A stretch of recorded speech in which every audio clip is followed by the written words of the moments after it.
Hello, today we are going to talk about inverse of domain restricted functions. So let's consider the function f of x equals x square minus 1. The domain is restricted to all x values less than or equal to 0. So to find the inverse of this function, replace f of x by y equals x square minus 1. Then interchange x and y. So x equals y square minus 1. Make sure to do the corresponding changes for the y values also. Y is less than or equal to 0. Next step is to solve for y. So add 1 on both sides of the equation. X plus 1. Y square equals x plus 1. Then to solve for y, take square root on both sides of the equation. So y equals plus or minus square root of x plus 1. And we have y values less than or equal to 0. So consider the negative value. So y equals negative of square root of x plus 1. So our inverse function, so replace y by f inverse of x.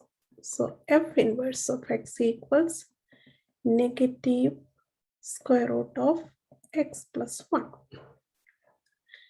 Now we have to find the domain and the range of the given function and also domain and range of the inverse function. So we have f of x equals x square minus 1 and also given that x is less than or equal to 0. And our inverse function f inverse of x is negative square root of x plus 1. And we have studied that the domain of the function is the range of the inverse function. So the domain of the given function is x less than or equal to 0. So using the interval notation, you can write negative infinity to 0. So the domain of the function is the range of the inverse function. So range of this inverse function is negative infinity to 0. Now we have to find the range of this function. So to find the range of the given function, I would say the convenient method is to find the domain of the inverse function. So to find the domain of the inverse function, we know that it is a radical function. So the rule is that the radican must be greater than or equal to 0. So x must be greater than or equal to negative 1. So by using the interval notation, the domain of the inverse function is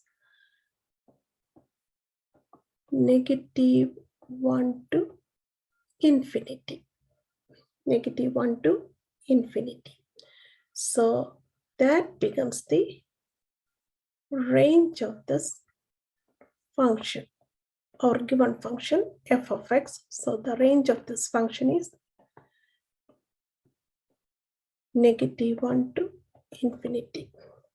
So we can see that the domain of the function becomes the range of the inverse function, and also the range of the function becomes the domain of the inverse function. Thank you.